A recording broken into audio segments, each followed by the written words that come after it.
and Laura. And I'm Jessica. And welcome to Nomads, a podcast about international teaching, travel, and life. We met in our undergrad music program in Minnesota and are now both international music teachers. I'm currently teaching for a school in Panama. And I'm teaching for a school in China. However, because of COVID, we are both currently remote teaching from Minnesota. And if you haven't yet, don't forget to check out our Instagram and follow us at Nomads Podcast.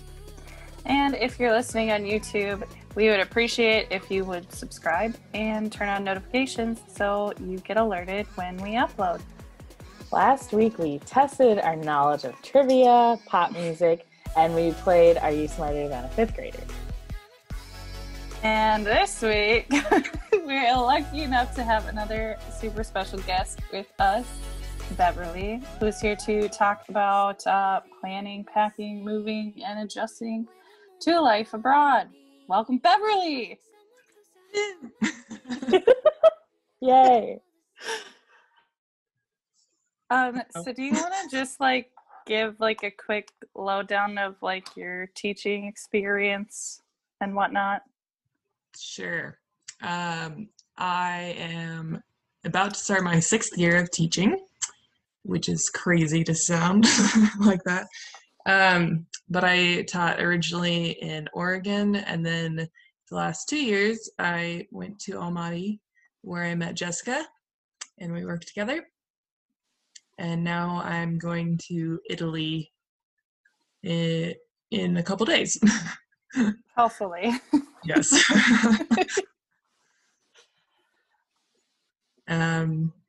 What do you teach? Oh, yeah. I teach upper elementary. So I've taught 5th grade in Oregon and then 4th grade in Kazakhstan, and will be 4th grade in Italy too. Cool. So you probably would have schooled us on Are You Smarter Than a Fifth Grader? When I heard that, I was like, why didn't I play that game? Although I really hate that show because, of course, I'm smarter than a 5th grader, but that doesn't mean that I remember what I learned in 5th grade. Right. A lot of them are history or geography, and that's kind of hit or miss. So yes, there was a lot of history. Yeah. Well, next time. Part 2. We want to know about your hiring processes, how you were hired for Almaty versus Italy. And I don't know, maybe they're different from how Jessica or I got hired or found the job. Yeah. When I was listening to your first podcast, I guess, of how you were hiring, I was like, that's not really how I did it. So I don't know. From early on, in college, I was able to teach internationally for student teaching, they said. Mm-hmm. So I tried to do it then, but I couldn't. So that's why I ended up in Oregon. And then as I was looking around at jobs, I was seeing most of them, if not all of them actually, were talking about you needed at least 2 years experience in a classroom. So I said, all right, I'll just teach in Oregon for a couple years and then try again. So at that 2-year mark, I joined the ISS, International School Services website. It's I don't know. Have you guys talked about what it is? Yeah, it's a database. A little bit. Jobs and stuff, pretty much. Mm-hmm. Yeah, it's a super helpful thing to join. So if you're getting into international teaching, I highly recommend joining one of those websites. Mm-hmm. But I joined it too late. In my mind, I was like, oh, hiring starts taking place in March, because that's what domestically happens. Right. So that year I actually went to a job fair in San Francisco, but didn't get a job. So I just worked for another year in Oregon. And the following year I said, okay, I'm going to start this way earlier, in January. Mm-hmm. And then I didn't go to the job fair that year though, because it was in New York. And so it was too far away to take time off work and go to it and stuff. So actually the Almaty job company moved, or like they reached out to me and said, hey, we want to meet you at the job fair. And I said, well, I'm not going to it. So then he's like, oh, no worries. And they actually arranged an interview in the Portland airport. The weirdest interview I've ever done. But I met the guy like in the food court there, and we had an interview, and he offered me the job there. Nice. And yeah, but that was like March time period. So again, I was getting to that stage of like panicking that I was too late again. And so I basically went into the interview with this mindset of like, okay, whatever he offers me, as long as it's not like a truly terrible place, I'll just accept it. Cool. And they had like talked to me ahead of time, because I'd actually applied for a couple other like locations with them, but he said like, oh, that place has like 2 people jobs, so they're looking for like a couple, which I can't compete with. Right. Yeah. So yeah, he offered me Kazakhstan, and I said, well, I know nothing about this place, why not, let's try it. Yep, as we both did. Yeah. So that's how I got that job. Okay. And then this past year I joined Search Associates just to try it different than ISS, and I only had 2 interviews. I was planning on going to the job fair in March in London, but obviously that all got canceled. Yeah. So I actually interviewed with somewhere early on. It was like November-ish, I think. And then it was just like dead until March when I got the Italy interview, and they offered me the job then. And I don't know, like Europe was my dream, and I didn't know how unrealistic it was, but I was just pushing for it. And then I don't know if COVID actually helped me, because like a lot of people maybe decided they didn't want to go back to Europe and just wanted to stay in the US. And so then maybe there were more openings, or the hiring process was a lot later this year because everyone was just trying to figure out what was happening and stuff. So I don't know. Know if I would have gotten the same job if there had not been a pandemic. Right. I would hope so, but I don't know. Yeah. I'd be interested to hear, after you've been there for a while, if you still think that, because I think a lot of people really want to be in Europe, and that is their dream. Or even if they didn't do any research, they just think that they want that. I don't know anyone who actually teaches there. Right? It's a very highly coveted area, I guess. Yeah. And I wasn't being too picky with like where in Europe. I just wanted somewhere in Europe. And I don't know. I'm along the mindset of like location matters more than like pay. So maybe that affects a lot of people too. Like they want to get paid more. But I'm just like, it's Europe. I want to be there. Right. Okay. The next thing we wrote is just kind of like the next steps, like between getting hired, like the logistics of like all that you have to do like the summer before you go. You know what I'm talking about? Oh, yeah. So like, I don't know, maybe we can all kind of help answer this one, but just like the lowdown of all the things and like paperwork and stuff that goes into it.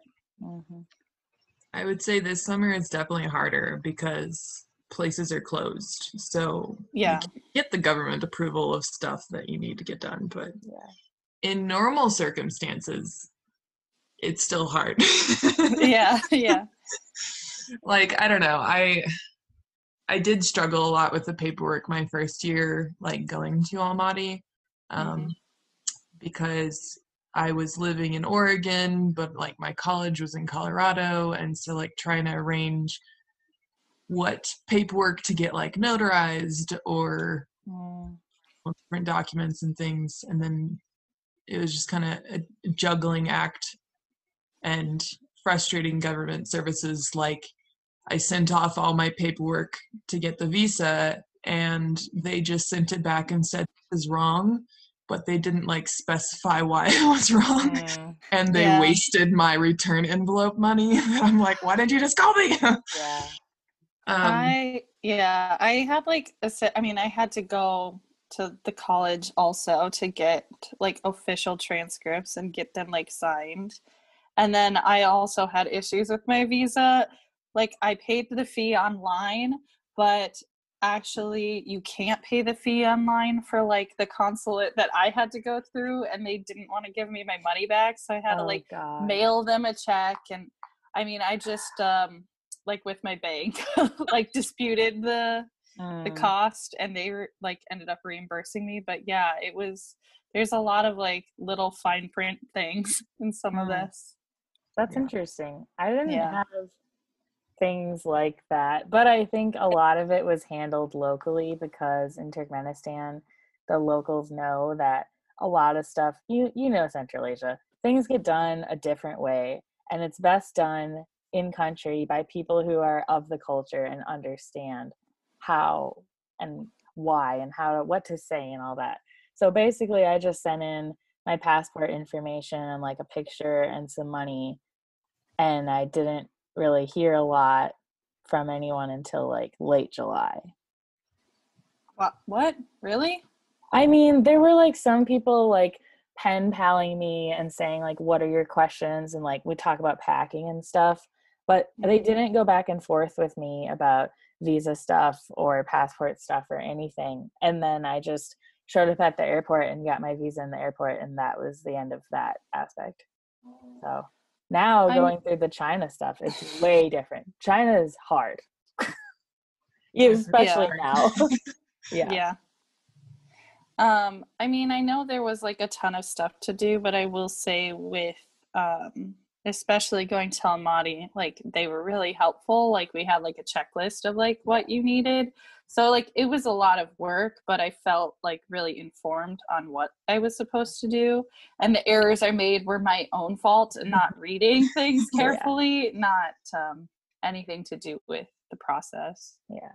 I think, that's the same is like one piece of advice, I guess, for people going through the paperwork process is hopefully you have someone that will just answer your millions of questions.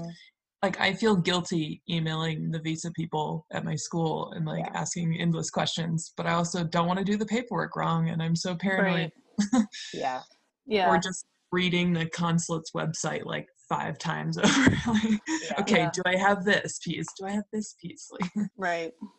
At my at my new China school, we have one person whose full position is just teachers' visas, because there's like across all 3 campuses, there's 200 staff members.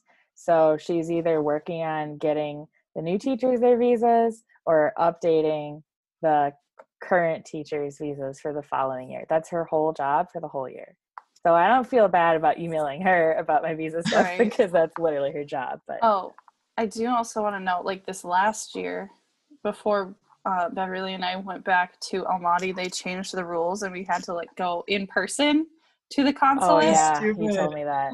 So like, and I think they added a 3rd consulate in San Francisco, but like it was like San Francisco, Washington DC, and New York. So like 3 really expensive places to go.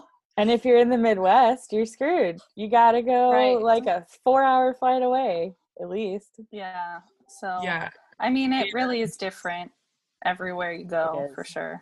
Yep. I think this year, like, because I am working with the Chicago one this year, but I think normally it is an in-person thing that I have to go to, but luckily due to reasons they don't want people coming there, I guess. Do it through the mail. And it was actually extremely fast. I got my visa in like a week.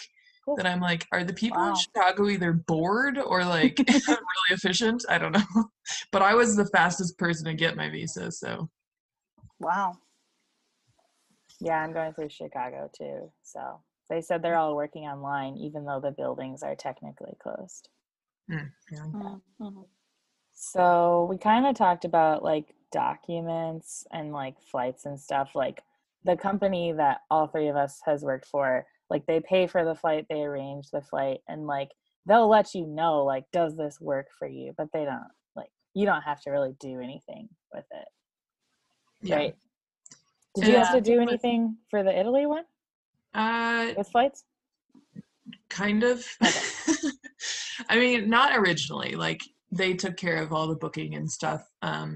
The problem is that the person who was arranging it, she went on vacation, which is totally understandable. Like, it's summer. But then she kind of left it up to us to say, like, keep track of your flights. If they get canceled, like, you work on rebooking it, which was difficult. Because I was like, I felt like I was like a third party. Like, I didn't know all the information. I didn't know how to book it or whatever. So it took me, my third flight did get canceled. So it took me a couple weeks to like figure out how to like get a new one rebooked. But now I'm rebooked. So cross our fingers. Yeah. I think under normal circumstances, like usually they just book your flight and it's fine. But like, especially like us getting home was a whole mess. Yeah, you can say that. But normally, like they will get totally you there and get you home, and there's not problems. Yeah. So then let's go on to packing, which is also a loaded question depending on where you're going.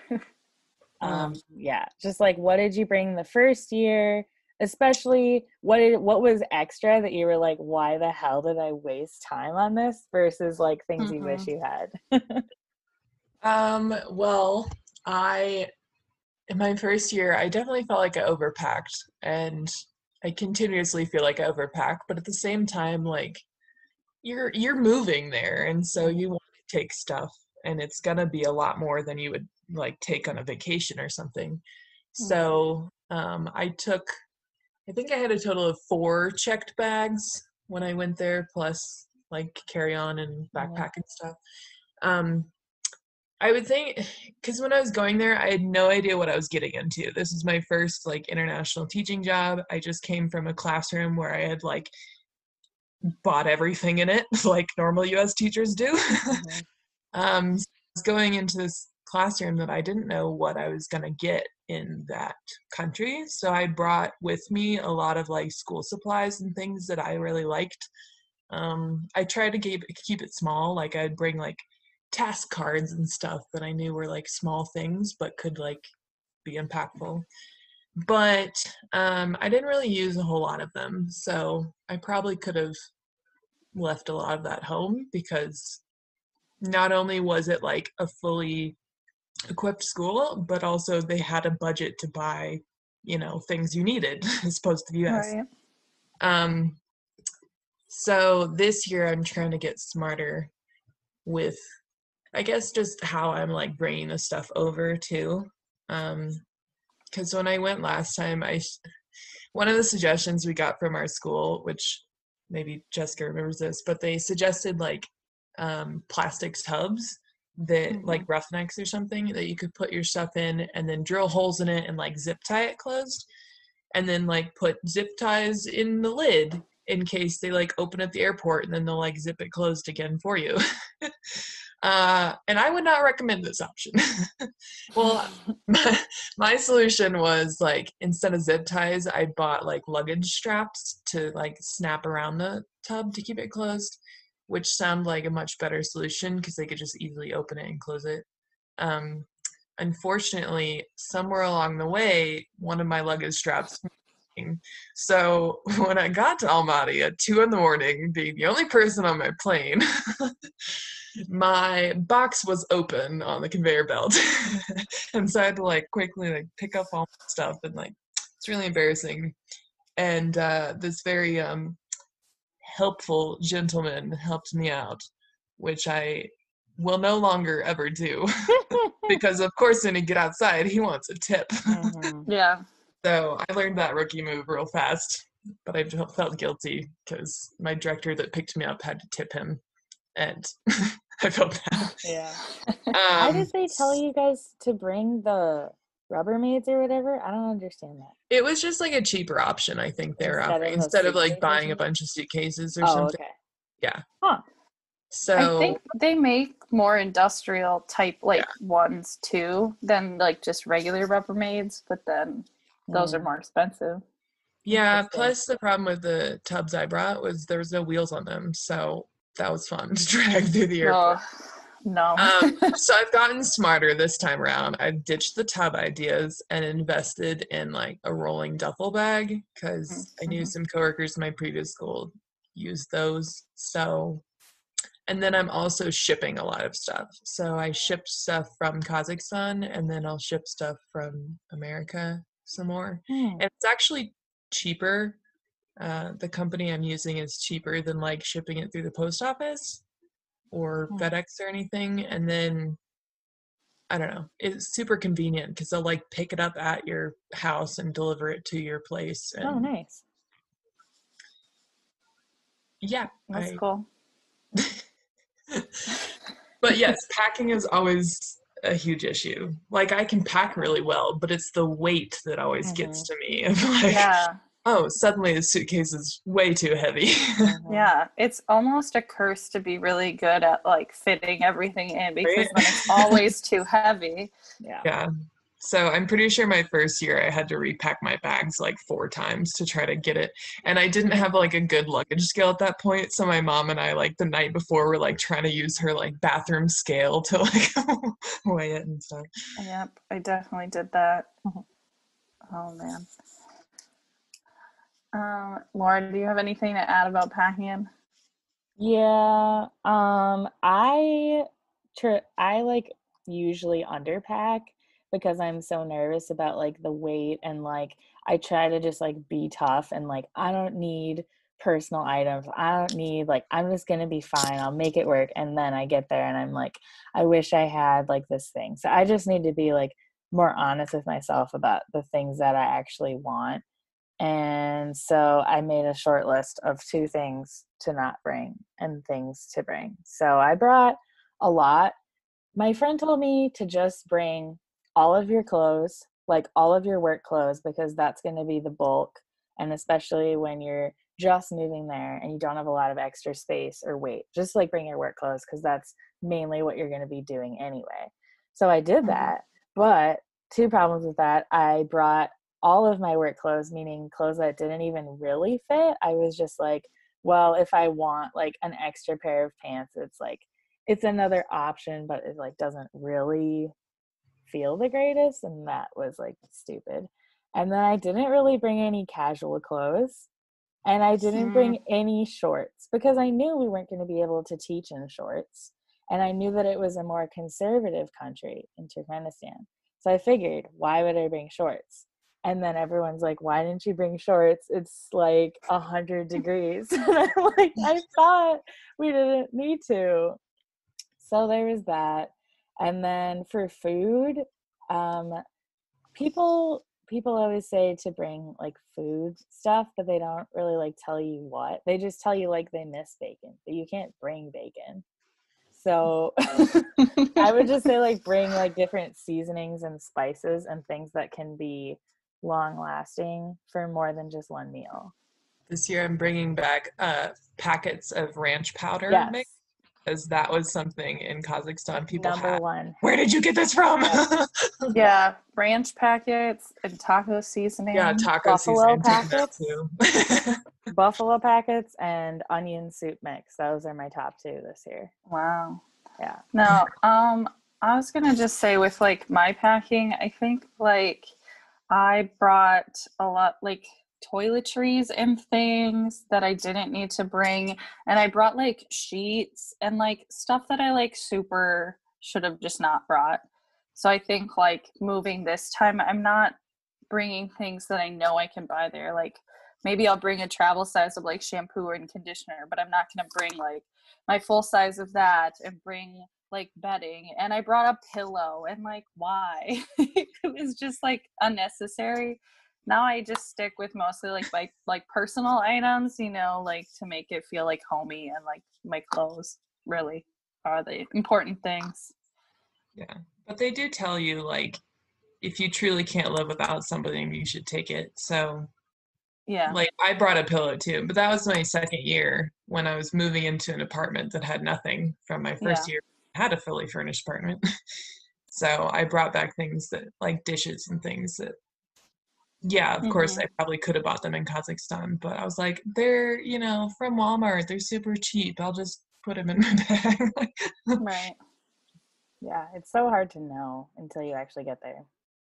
Cool. I mean, this isn't really a formed question, I guess, but just jumping back to like before leaving too, like how is it saying goodbye to friends and family for like the first time when you know it's a longer time you're going to be away?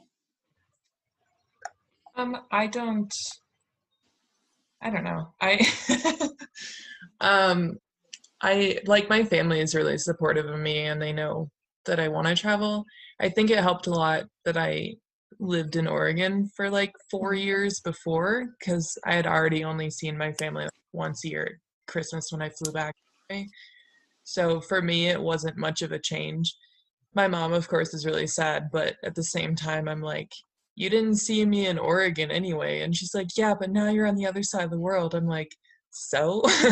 Right. But we would video call all the time. So like still, I actually think that we probably talked on the video more when I was in Kazakhstan than when I was in Oregon. So, I just do things to try to like please them, but I moved around a lot as a kid, so I'm really good at making new friends. And so as far as like saying bye to friends or something, like I'm just collecting friends from all over the world. So Go ahead, Laura. Okay. I don't know.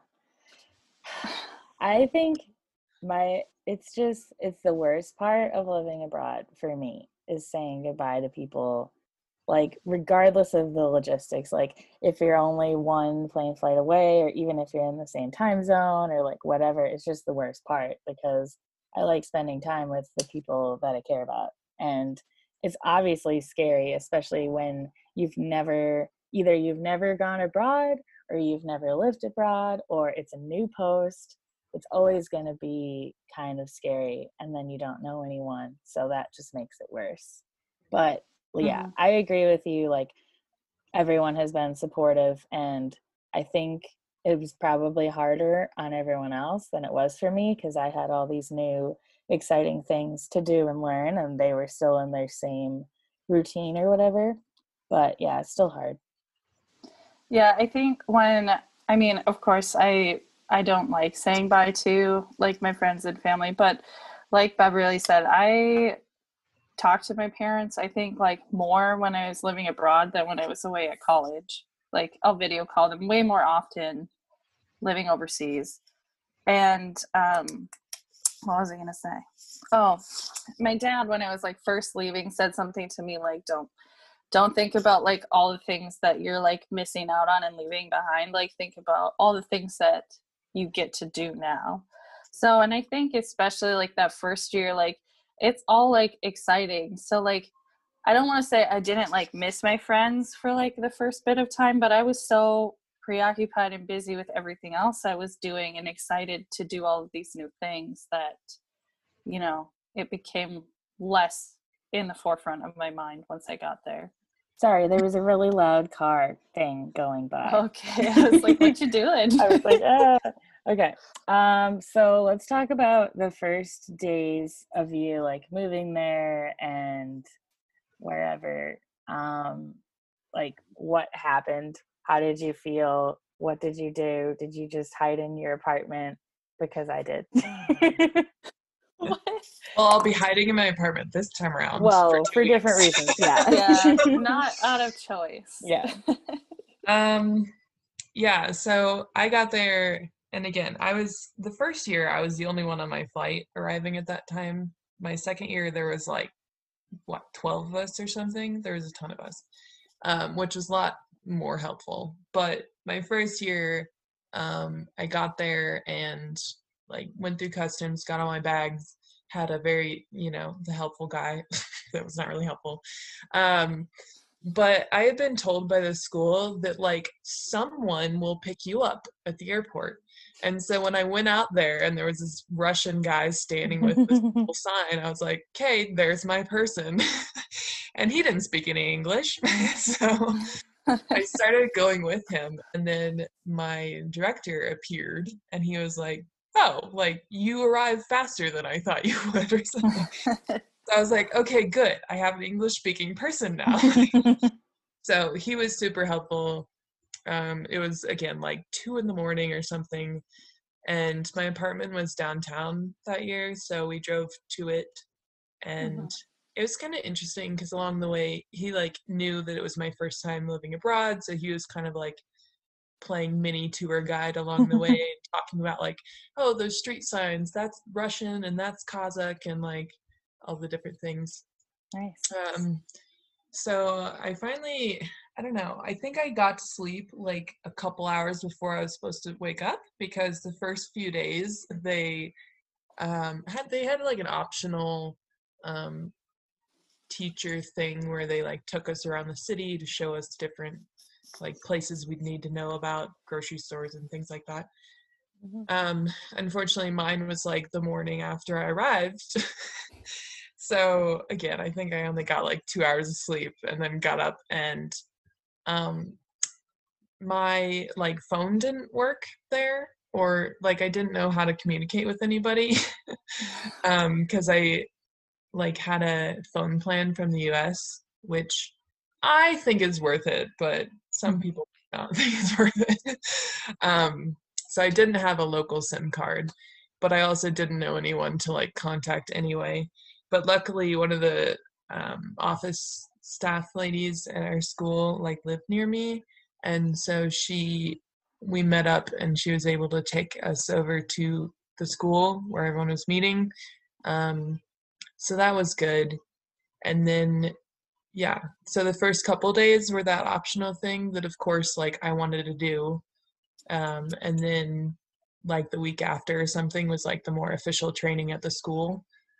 So, yeah, it was interesting. It worked out.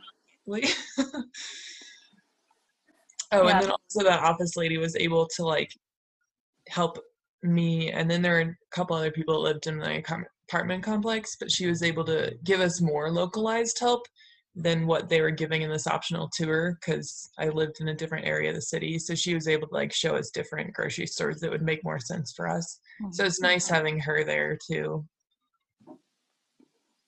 Yeah, I mean, my experience, because it was the same school I just came a year earlier, was really similar, other than thankfully I think I got in on like between Friday and Saturday or something, and so I just got to like chill for the weekend, and before we did all the tours and stuff starting on like Monday, and another teacher came and like knocked on my door and took me like grocery shopping at the place by school, and went out to eat with a couple of other new teachers that like not everyone was back because the new teachers get back early. So I mostly just slept and tried to get over jet lag, but I did do a tiny walkabout before my Monday out and about thing. Well, I had a similar experience in that my director picked me up, but I guess that's not expected for Turkmenistan, because usually it's like the office staff, or it could be even like a school driver or something. But for whatever reason, yeah, he picked me up, and he did a similar thing like you were saying, where he was pointing out all these different things and trying to relate to how someone who'd never been there would feel, like saying, oh, aren't the lights like really pretty, and it's like so crazy that no one's out on the streets. And I was like, yeah, that's true. And then it was weird because it was like 4 a.m, like a Friday night or something, and of course this is good for him to come into the apartment and make sure everything works. Like, he called himself on my home phone, he checked the fridge, he made sure the water was running, like bathroom and all that, and like that's good. But for someone who hasn't been in a situation like that, it's like, my boss is now coming to my apartment and I just met him like 15 minutes ago. It was a little strange, but I was in the end glad that he did that. And then the next couple of days we're like, yeah, getting SIM cards, and a van came to pick up all the new teachers every morning for those first couple of days. And so it was funny because I was the last one that got picked up. So everyone already knew who I was because they were saying who they were picking up next. So I got into the van, and one of the teachers was like, oh, you're Laura Galbus. Your last name is Lithuanian. And I'm like, hello, good morning. Yes, that is true. No one has ever correctly guessed that about me before. So that's interesting that you know that. And then there was only four of us, so we got to be really close friends right away because none of the other teachers were there, and we were all in the same boat of like not knowing what the hell was going on. Director did that too with my apartment, but I Yeah. think he just did it more out of like fascination. He was Oh, like, "Is okay. it okay? I've never been in these apartments. Can I just look around?" I'm like, sure." Like, I'm like, I haven't been in this apartment either. Yeah. That's funny. Okay. Well, I don't know. We're going to talk about culture shock, I guess, and like the things that you had to get used to, which for me it was just like it's not what they say where you just like are transplanted somewhere and you just like have a panic attack. It's more like a little bit at a time, I think.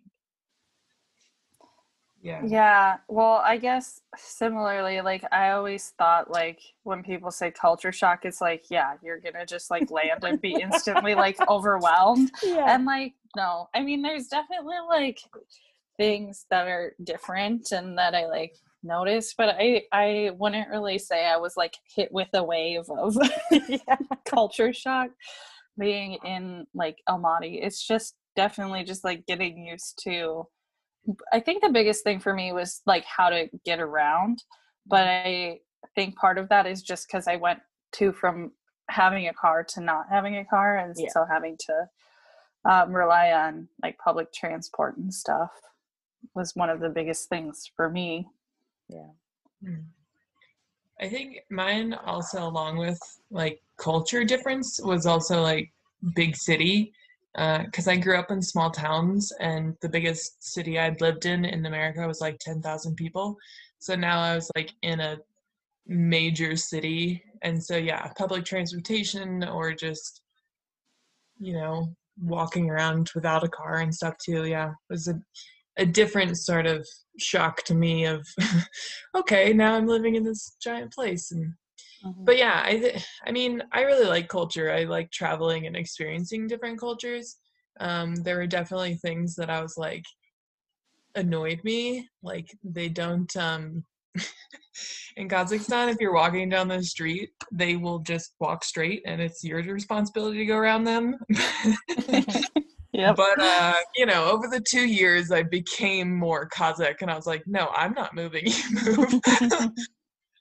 Or Yeah. they'll stand like incredibly close to you in the grocery store lines, and I'm just like, this is my personal space. They don't have personal space, so Yeah. things like that. No. But overall, Yeah. like, it was a good experience, and like I really enjoyed their culture, and they're such happy and nice people, and yeah. Mm-hmm. I wish And I had. they're oh, Go I ahead. was gonna say, like, they're generally like really like eager to like talk to you and help you too. Mhm. I remember one of my first times I was in some produce market, and apparently I was not where I should have been, and this lady just like started yelling at me and like ripping the bag away from me, and like, What? and of course she was yelling at me in Russian and I had no Oh idea what's no. happening. But that was probably like the worst thing that happened to me the whole time I was there. Like everyone else was like super nice, and I'm just like, I'm Yeah. sorry, I don't know what you're saying. I mean, like, Yeah. There's that people sounds like like that a pain in the everywhere. yeah. Yeah. It's just learning all those things that like it would make sense to you in your American mind. Like they should do things this way and Yeah. they don't. And you're just frustrated. Like it's not the best way, but it's the way that you do it. Yeah. And I definitely reverse culture shock is a thing when you come back to America, and certain things you get are like, oh, I get free water at restaurants now. Or like, I remember I Yeah. was sitting in some like public place trying to do like homework or something and being annoyed that I could suddenly understand the conversation that was Yeah. happening next to me. I couldn't just like tune out the Yeah. like rest anymore. I'm like, I fully understand what you're saying and you're bothering me. Yeah. So, That definitely bugs me way more when I'm back at home than when I was in Kazakhstan for sure. I really like not knowing every single thing that's going on around me in other languages. It's weird. I've become such a better like context, like interpreter. Yeah. Mm-hmm. Like, I don't know what you're saying to me, but based on what you're gesturing and things like that, like, I know what you're telling me. Like, Yeah. I remember I went to, this is off topic, but with one of my coworkers, I went to this, like, well, stretching class, but it was all in Russian. And she figured out, like, I don't speak Russian, so she was really nice to me, but I could follow along and, like, do things simply by observing her. But I also figured out, like, that's how I figured out counting the fastest, is because she would say these words and then she'd say another word and, like, switch. And I'm like, I bet that was like 1, 2, 3, switch. Like, so context clues are great. Like, For either of you, was there anything that, like, you didn't expect from moving overseas? Like, either a positive thing or a negative thing? There's so many things. I can't think of anything, like, blatantly off the top of my head. Like, Yeah. I think it helped a lot because I traveled a lot before moving abroad, that like I was used to living in or being around another culture, and so that helped. I think it wasn't like totally like, oh, I'm suddenly like living somewhere completely new with no experience whatsoever. I don't know. Yeah, I feel like I just get generally asked, like, by people, like, what's it like? Like, and then I'm just like, Oh my God. I just live my life. I'm like, I teach at school, I go to the grocery store, like, like, I don't know what you mean. Normal life. It's Yeah. different country. Yeah, I think maybe that is something I didn't expect. It's like weirdly more similar to living in the US than I had anticipated. Like, it just ends up being like your normal life and you do all the same things. I didn't feel that, but I was in my, like, English bubble. You know how you can get to, like, you could go to the local deli and try to order shashlik or doner or whatever, or you could just keep going to the restaurants that speak English and go with your friends and not, like, branch out every single day, because sometimes just a lot of energy to even leave the house on the weekend and have to translate this and remember this and blah blah blah. And sometimes I'm just like, nah, I'm gonna just go home because I don't want to deal with that. I mean, I definitely got in the habit of going to places that, like, even if they didn't speak English, that I was, like, familiar with. Like, I definitely tried less new, like, food places and whatnot my last year. Yeah. I feel like that's what happens in America too. Like, I get my favorite restaurants, I keep going back to them. I'm not, like, purposely like, let's go try every single restaurant in this town. Right. Like, Right. So, but yeah, the first year I think I was more adventurous because I lived downtown. The second year I definitely got into that English bubble more. Yeah. But Jessica and I really forced ourselves to, like, almost every weekend we're like, no, we're gonna go out in town, like, until we were stuck. Yeah. But yeah, we did do a pretty good job about leaving at least once a week to do something other than just groceries. Yeah, if you have a buddy, or even better, a buddy that speaks the local language, then that really helps to, like, try new things. Yeah. Or just not even, like, just to speak the language, but they can also introduce you to, like, here, try this food. And I'm like, oh, horse? Okay, I guess I'll eat it. And they know which people might also speak English, and then you get another friend instead of just being afraid to, like, try and use your crappy Russian to make a friend. Or, like, what happened to me, you were in that taxi, right? My first year, when the taxi drivers, like, became obsessed with me, like, after she got out of the car, they, like, wanted to be my friend. And they, like, invited me to their birthday party and stuff, and I'm like, I don't know you're just driving me home. Like, it was weird because they didn't, like, say anything the whole time that I was in, like, the car fighting or something too. Yeah, they were, like, quietly, like, fighting with each other but not interacting with us until I left. We didn't even know they spoke English until, like, they got out, and she just started talking to me, and I'm like, are you like taking me somewhere to like kidnap me or something? Oh my God. It was weird. Aw. Like either what has moving abroad like taught you, or like advice for someone moving abroad the first time? I think it has taught me that I like it and I don't want to. Nice. No, honestly, like when I first got into it and I had no idea where Kazakhstan was, but I was just gonna try it. Like I pride myself on being very flexible, and I thought, I could at least stick it out a year. But if I truly hate it, like fine, I'll come back and teach in the US. That's Yeah. fine. Mm-hmm. And it's been fantastic. And now I have no real like drive to come back to the US to teach anytime soon. It may be in my future. I have no idea.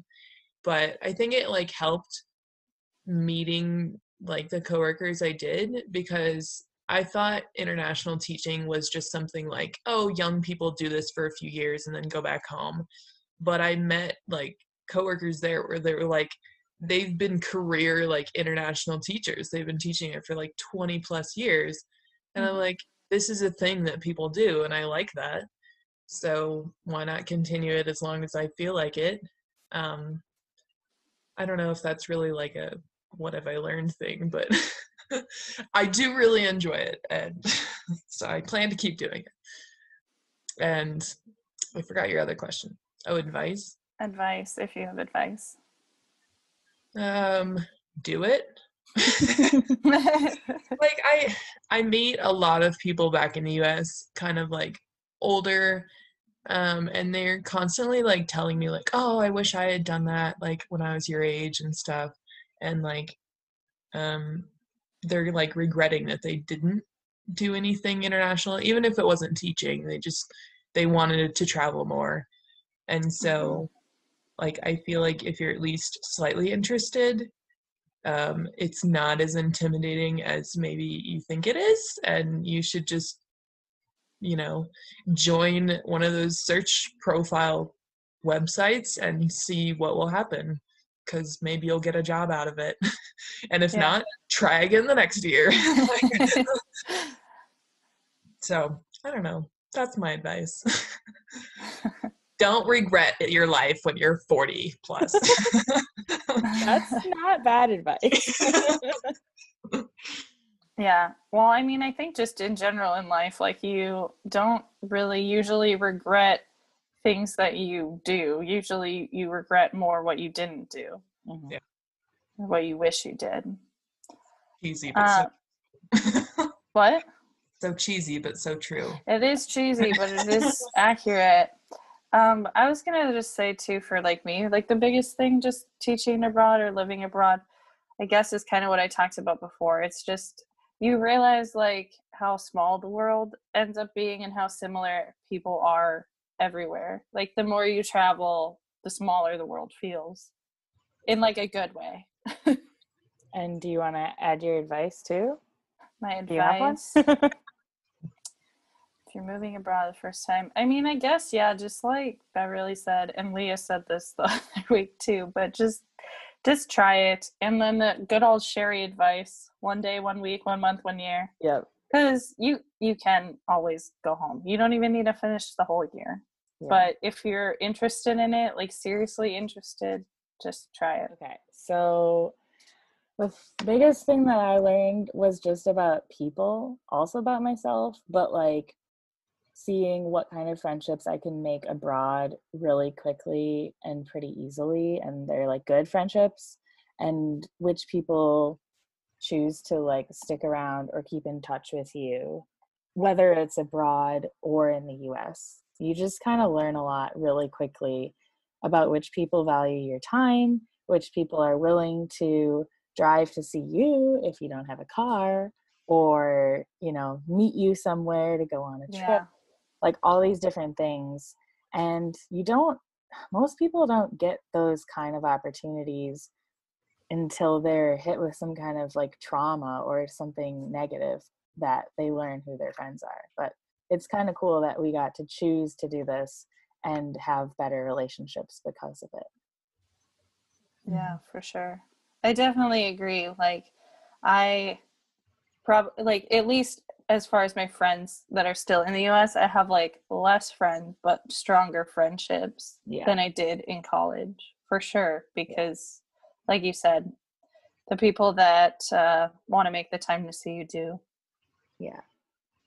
My advice would be similar to your guys, but like even if it's not international teaching that you want to do, if it's something big and kind of scary in your mind and it's like a big change, should just commit to something. Like if you want to do it, just commit to it and see it through.